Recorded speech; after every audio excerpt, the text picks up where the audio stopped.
आप सुन रहे हैं शर्लॉक होम्स की सुराग की तलाश।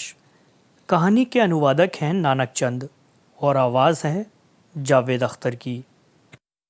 अध्याय 6 अंधेरे में तीर। अगली सुबह सभी अखबार ब्रिक्सन कांड से रंगे हुए थे। हर एक ने अपने अपने ढंग से इस कांड को जगह दी थी। उनमें से एक खबर ऐसी थी जो मुझे बिल्कुल अलग लगी। मेरे पास अभी भी अखबार की बहुत सारी कतरनें और बयान मौजूद हैं। इनमें से कुछ को संक्षिप्त में बताता हूँ। डेली टेलीग्राफ ने लिखा था, जुर्म के इतिहास में शायद ही ऐसी अजीबोगरीब त्रासदी पहले कभी घटी हो।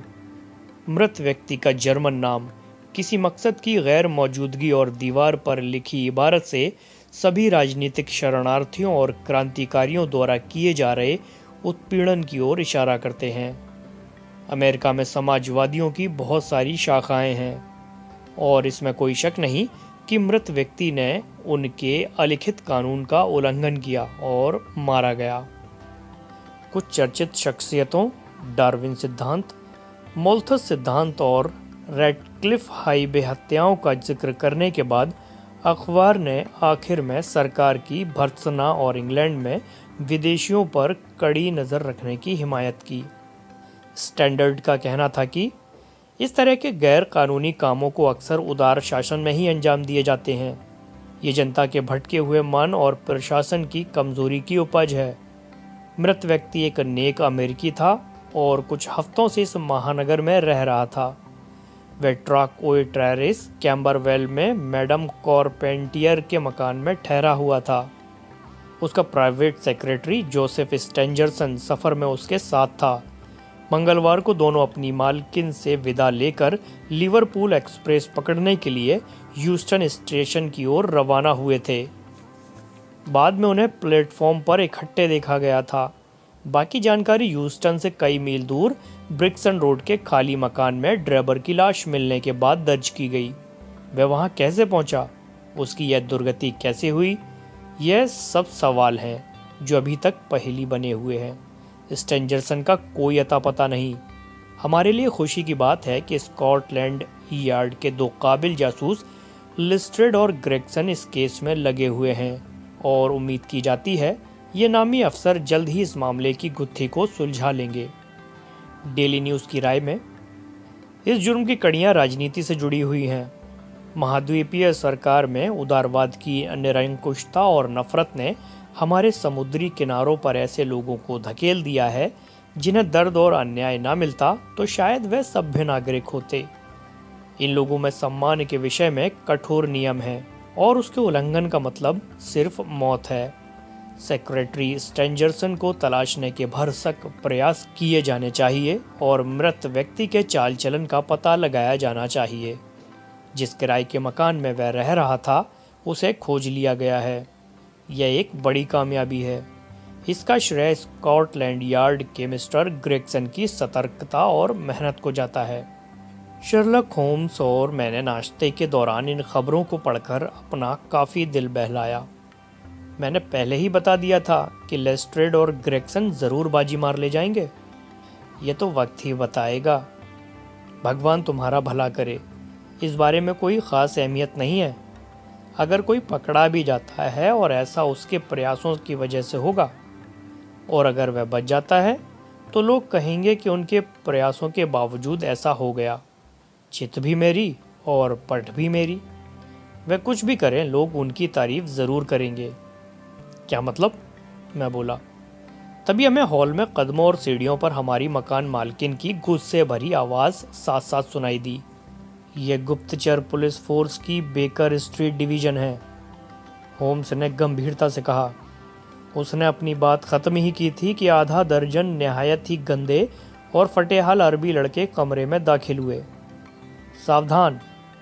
होम्स पैनी आवाज़ में चिल्लाया और छहों नन्हे बदमाश लाइन में ऐसे खड़े हो गए जैसे बुत। आगे से रिपोर्ट देने के लिए सिर्फ विंगेस ही आएगा और बाकी नीचे रहेंगे। क्या तुम्हें कुछ मिला विंगेस? नहीं सर, कुछ नहीं। मुझे कोई उम्मीद भी नहीं थी। कोशिश करते रहो। यह रहा सबका मेहनताना। उसने हर एक के हाथ में 1 शिलिंग रख दिया। अब जाओ और अगली बार बढ़िया रिपोर्ट लेकर आना। उसने अपना हाथ हिलाया और लड़के नीचे उतरने के लिए दौड़ पड़े। कुछ देर बाद हमें गली में उनकी आवाज़ें सुनाई दी। इनमें हर एक लड़का दर्जनों पुलिस वालों से ज़्यादा काम का है, होम्स का कहना था। किसी सरकारी आदमी को देखते ही लोग अपने होंठ से लेते हैं, मगर ये लड़के कहीं भी चले जाते हैं और कुछ भी सुन सकते हैं। वे सुई की तरह पहने हैं। क्या तुमने उन्हें ब्रिक्सटन वाले केस में लगा रखा है? हाँ, एक बात है जिसे मैं पक्का करना चाहता हूँ। बस वक्त का तकाजा है। जल्द ही हमें चुगलियाँ और शिकायतें सुनने को मिलेंगी। ग्रेगसन आ रहा है और उसके चेहरे के हर हिस्से पर परम आनंद विराजमान है। वह हमसे ही मिलने आ रहा है। वह रुका और लो, वह आ पहुंचा। घंटी जोर से बजी और कुछ सेकंड में सुनहरे बालों वाला वह जासूस सीढ़ियां चढ़ने लगा। वह एकदम से 3 सीढ़ियां नाप रहा था और धड़ाक से हमारे बैठक खाने में दाखिल हुआ। प्यारे दोस्त, होम्स के ठंडे हाथ को लगभग निचोड़ते हुए वह बोला, मुझे बधाई दो, मैंने सारे मामले को शीशे की तरह साफ कर दिया। मुझे होम्स के चेहरे पर चिंता की एक छाया सी दिखाई पड़ी। मतलब कि तुम्हें कुछ और सुराग मिले हैं? सुराग? हमने तो उस मुजरिम को हवालात में भी बंद कर दिया है। उसका नाम क्या है? ग्रेगसन ने इतराते हुए अपने भारी हाथों को आपस में रगड़ा और छाती फुलाते हुए कहा, ऑर्थर कॉर्पेंटियर, वह नौसेना में सब लेफ्टिनेंट है। शर्लॉक होम्स ने एक आह भरी और इत्मीनान से मुस्कुराने लगा। तशरीफ़ रखिए और यह सिगार आजमाइए। हम सुनने के लिए बेकरार हैं कि तुमने यह काम कैसे किया। क्या थोड़ी विस्की चलेगी? ज़रूर ज़रूर। पिछले 2 दिनों की दौड़ धूप ने मेरी जान ही निकाल दी। मुझे शारीरिक नहीं बल्कि मानसिक थकावट हो रही है। आप तो जानते ही हैं, हम और आप दोनों ही दिमाग का ही खाते हैं, तो मुझे कुछ ज़्यादा ही इज्जत बख्श रहे हो। पर ज़रा सुनाओ तो सही, तुम्हें यह कामयाबी कैसे मिली? मुझे उस बेवकूफ़ लेस्ट्रेड पर हंसी आ रही थी। वह खुद को बहुत होशियार समझता है। इस समय वह कहीं धक्के खा रहा होगा। वह सेक्रेटरी स्टेंजरसन के पीछे लगा हुआ है, जबकि उसका इस केस से कोई लेना देना नहीं है। मुझे पक्का यकीन है कि वह उसे अब तक गिरफ्तार कर चुका होगा। इस बात ने ग्रेगसन को ऐसा गुदगुदाया कि वह तब तक हंसता रहा जब तक कि उसका गला नहीं घुट गया। तुम्हें कामयाबी कैसे मिली, ये तो तुमने नहीं बताया। मैं आपको सब कुछ बताता हूँ डॉक्टर वॉटसन। यह बात हम तीनों के बीच ही रहनी चाहिए। किसी को भी इसकी कानो कान खबर नहीं लगनी चाहिए। सबसे पहले हमें उस अमेरिकी के अतीत की छानबीन करनी पड़ी। ऐसे में कुछ तो अपने विज्ञापन का इंतज़ार करते या किसी की खबर की बाट जोहते, पर टोबियास ग्रेगसन का काम करने का अंदाज ऐसा नहीं है। क्या आपको लाश के पास पड़ी टोपी याद है? हाँ हाँ, वह टोपी John Underwood and sons 129 Camberwell road की बनी हुई थी, होम्स बोला। ग्रेगसन ने कुछ असहजता महसूस की। मुझे मालूम नहीं था कि आप इतना सब जानते हैं। क्या उस समय आप वहाँ थे? नहीं। ग्रेगसन ने एक लंबी सांस ली।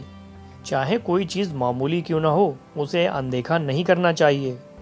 वैसे भी होशियार लोगों के लिए कोई चीज़ मामूली नहीं होती, होम्स ने अर्थपूर्ण ढंग से कहा। हाँ, तो मैं अंडरवुड के पास गया और उससे पूछताछ की कि क्या उसने फला साइज और फला किस्म की टोपी किसी को बेची थी। उसने फौरन अपना खाता खोला और बताया कि वह टोपी टॉर्कोइड टेरेस स्थित कॉर्पेंटियर के मकान के पते पर भेजी गई थी। तब जाकर मुझे ये जानकारी हाथ लगी। बहुत तेज़ हो, शर्लक होम्स फुसफुसाया। इसके बाद मैं कॉर्पेंटियर की माँ से मिला। उसका चेहरा पीला और उदास था। जब मैं मिला तो उसकी लड़की भी वहीं थी। भला की खूबसूरत है वो। हाँ, तो उसकी आंखें लाल थीं और होंठ कांप रहे थे।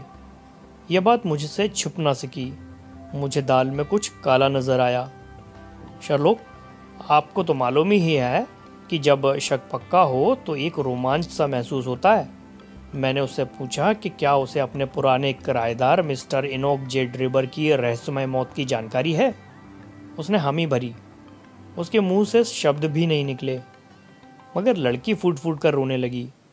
मैं समझ गया कि वे इस मामले में ज़रूर कुछ जानते हैं। मिस्टर ड्रेबर कितने बजे ट्रेन पकड़ने के लिए अपने घर से निकले थे? मैंने पूछा। 8 बजे। अपने गुस्से को रोकते हुए वह बोली। उसका सेक्रेटरी स्ट्रेंजरसन कह रहा था कि एक ट्रेन 9:15 पर और दूसरी 11 बजे जाती है। उसे पहली वाली ट्रेन पकड़नी थी। तो आपने उसे आखिरी बार कब देखा? मेरे इस सवाल से उसका चेहरा बुरी तरह बदल गया। वह सुस्त सी पड़ गई। कुछ सेकंड बाद उसके मुंह से हाँ निकला, और वह भी अटका अटका और बनावटी।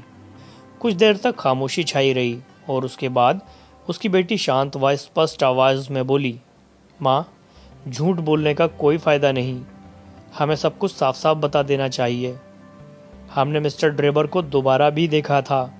भगवान तुम्हें माफ़ करे, मिसेस कारपेंटियर ज़ोर से चीखी। तुमने तो अपने भाई को जीते जी मार दिया।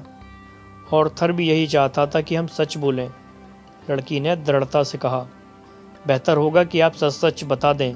छुपाने से कुछ हासिल नहीं होगा। हम पहले ही बहुत कुछ जानते हैं।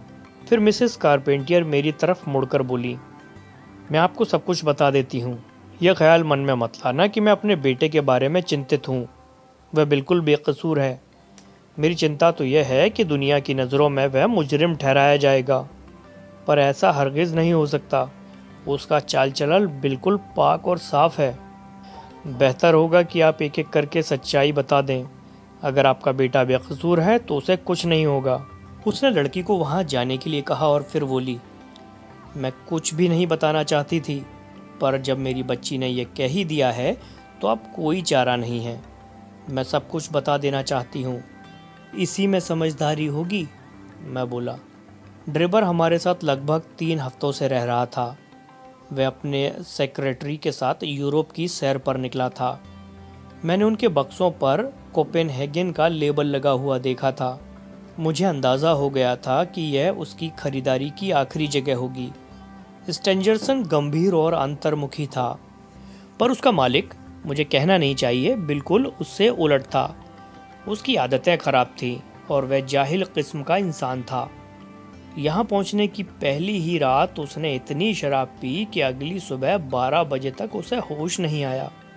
वह नौकरानियों से भी बदतमीजी और बेअदबी से नहीं चूकता था। बात तब हद से आगे बढ़ गई जब वह मेरी बेटी के साथ भी वैसे ही पेश आने लगा। उसने कई बार गंदे लफ्ज़ों का प्रयोग किया, पर शुक्र है एलिस नादान है। वह उन लफ्ज़ों के मतलब से वाकिफ नहीं थी। एक बार उसने उसकी बाँह ही पकड़ ली और आलिंगनबद्ध कर लिया। उसके सेक्रेटरी तक ने इस बदतमीजी के लिए उसे फटकार लगाई। पर आपने ये सब सहन क्यों किया? मेरा ख्याल है आप जब चाहें अपने किराएदार को निकाल सकती थी। मिसेस कारपेंटियर मेरे सवाल पर झेंप गई। काश मैंने पहले ही दिन उसे निकाल दिया होता, पर मुझे लोभ ने जकड़ लिया था। वह हर रोज़ का पाउंड और हफ्ते में 14 पाउंड का भुगतान किया करता था। सीज़न वैसे ही मंदा चल रहा था। मैं विधवा हूँ और मेरा बेटा नेवी में काम करता है। मेरे लिए गुजारा करना मुश्किल था। मुझे किराए की इस मोटी रकम के खोने का डर था। मैंने तो अच्छा ही चाहा था, पर बात हद से कुछ ज़्यादा ही बढ़ गई थी। मैंने उसी समय उसे मकान छोड़ने का नोटिस दे दिया। फिर उसे जाते देख मेरे दिल का बोझ हट गया। मेरा बेटा अभी अभी छुट्टी पर आया था। उसके गुस्से को जानते हुए मैंने कुछ नहीं बताया। वह अपनी बहन से बहुत प्यार करता है। दरवाज़ा बंद करने पर मन कुछ हल्का हुआ था कि अफसोस 1 घंटे के भीतर घंटी बजी। देखा तो ड्राइवर वापस लौट आया। वह बहुत गुस्से में था और नशे में धुत था। मैं कमरे में अपनी बेटी के साथ बैठी हुई थी। वह ज़बरदस्ती घुस आया और गाड़ी छूटने की बात पर अंट शंट बकने लगा। इसके बाद वह एलिस की तरफ मुखातिब हुआ और मेरे ही सामने उससे साथ चलने की पेशकश की। तुम बालिग हो, कानून तुम्हें रोक नहीं सकता। मेरे पास उड़ाने के लिए बहुत पैसा है। इस बुढ़िया से मत डरो, मैं तुम्हें अपनी रानी बनाकर रखूंगा। बेचारी एलिस, वह इतनी डर गई थी कि परे हट गई, पर वह उसकी कलाई पकड़कर दरवाजे की ओर खींचने लगा। मैं चिल्लाई और उसी समय मेरा बेटा आर्थर पहुंच गया। उसके बाद क्या हुआ मुझे नहीं मालूम। मुझे सिर्फ गालियों और हाथापाई की आवाज़ ही सुनाई पड़ी। मैं डर के मारे सिर झुकाए रही। जब मैंने सिर उठाया तो देखा आर्थर दरवाजे पर खड़ा हंस रहा है और उसके हाथ में एक डंडा है। मेरा ख्याल है वह दोबारा हमें परेशान नहीं करेगा। मैं पीछे पीछे जाकर देखता हूँ कि वह अब कहाँ गया है, वह बोला। इतना कहकर उसने टोपी उठाई और गली में निकल गया। अगली सुबह हमें ड्रेबर की रहस्यमय मौत के बारे में पता चला। हिचकियों और सुबकियों के बीच मिसेज कॉर्पेंटियर ने यह बयान दिया। कई बार तो गला उसका इतना रुंध गया कि आवाज़ भी बड़ी मुश्किल से सुनाई दी। मैंने उसके बयान को दर्ज कर लिया ताकि गलती की कोई गुंजाइश ना रहे। बहुत दिलचस्प, जम्हाई लेते हुए शर्लॉक होम्स बोला। फिर क्या हुआ? मिसेस कॉर्पेंटियर के चुप होने पर मैंने अंदाज़ा लगाया कि सारा केस एक ही बात पर टिका है। मैंने उसे घूरते हुए सवाल दागा कि उसका बेटा कब वापस लौटा। मुझे पता है औरतों से इस तरह पूछने के नतीजे बढ़िया रहते हैं। मुझे नहीं मालूम, मिसेस कॉर्पेंटियर ने उत्तर दिया। नहीं मालूम? नहीं, उसके पास एक और चाबी रहती है, वह उसी से ताला खोलकर अंदर आ गया होगा। क्या वह आपके सोने के बाद लौटा था?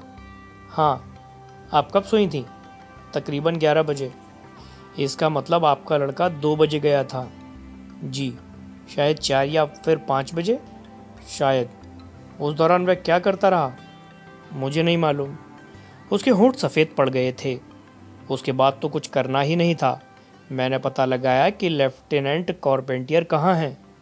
इसके बाद मैंने 2 सिपाहियों को साथ लिया और उसे गिरफ्तार कर लिया। जब मैंने उसके कंधे पर हाथ रखा और चुपचाप चलने की चेतावनी दी तो उसने मुस्कुराते हुए जवाब दिया, शायद आप मुझे उस बदमाश ड्रेबर की मौत के सिलसिले में गिरफ्तार कर रहे हैं। हमने उससे इस बारे में कोई बात नहीं की क्योंकि उसकी हरकतें शक जाहिर कर रही थीं। बहुत बढ़िया, होम्स बोला। उसके हाथ में अभी भी वही मोटा डंडा था जिसके बारे में उसकी माँ ने बताया। वह डंडा ओक की लकड़ी से बना था। तो तुम्हारी अंतिम राय क्या है? मेरी राय में उसने ब्रिक्सन रोड तक ड्रेबर का पीछा किया। उसके बीच एक बार फिर कहासुनी हुई और फिर ड्रेबर के पेट में डंडा मारा। शायद इसी चोट के कारण उसकी मौत हो गई और कोई सबूत भी नहीं है। रात में इतनी बूंदाबांदी हो रही थी कि आसपास कोई दिखाई नहीं दे रहा था। इसलिए कॉर्पेंटियर अपने शिकार को घसीटकर खाली मकान में ले गया। मोमबत्ती, खून के धब्बे, दीवार में लिखी इबारत और घंटी तो पुलिस की आंखों में धूल झोंकने के लिए थे। शाबाश, होम्स उसका हौसला बढ़ाते हुए बोला। ग्रेगसन, तुमने तो वाकई मैदान मार लिया।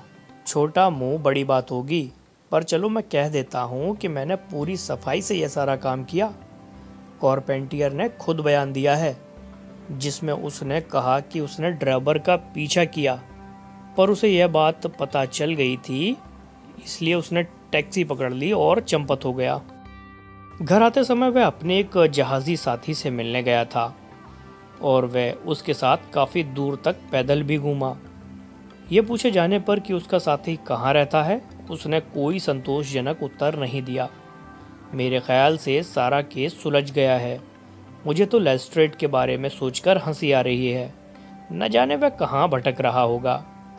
मुझे लगता है वह खाली हाथ लौटेगा। अरे, वह तो आ रहा है। यह सचमुच लेस्ट्रेड था। वह कमरे में कदम रख चुका था। जो विश्वास और जिंदादिली उसके व्यक्तित्व से छलकती थी उस समय नदारत थी। वह परेशान दिख रहा था और उसके कपड़े अस्त व्यस्त थे। वह शर्लॉक होम्स से सलाह लेने के इरादे से आया था, पर ग्रेगसन को वहां बैठा देखकर सक पका गया। वह किंग कर्तव्यमूढ़ सा कमरे में खड़ा हो गया।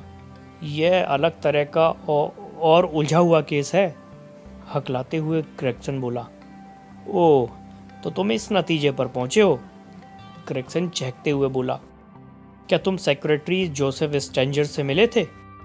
उसकी तो आज सुबह 6 बजे के करीब एक होटल में हत्या कर दी गई है, लेस्ट्रेड गंभीर स्वर में बोला। तो आगे की कहानी में क्या हुआ, ये जानने के लिए चैनल को सब्सक्राइब कीजिए और बेल आइकन को हिट कीजिए ताकि नए एपिसोड की नोटिफिकेशन आपको मिलती रहे। तो मिलते हैं अगले एपिसोड में, तब तक